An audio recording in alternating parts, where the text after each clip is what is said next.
एक खरगोश आसमान को देखकर सोचता है कि काश वह भी उड़ सकता।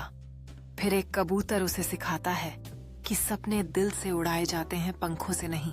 खरगोश एक छोटी सी पहाड़ी से कूदने की कोशिश करता है, जबकि कबूतर आसमान में सुंदरता से उड़ रहा है और खरगोश उसे देखकर उसकी उड़ान का सपना देखता है।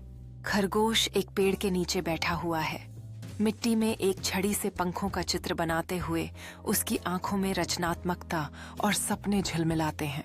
खरगोश जमीन से पंख इकट्ठा कर रहा है, उसके छोटे पैरों में हर पंख को संभालने का उत्साह और उम्मीद है।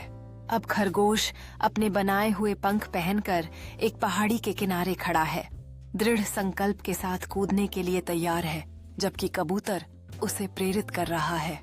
खरगोश ने पहाड़ी से बहादुरी से कूदकर हवा में उड़ान भरने का अनुभव किया।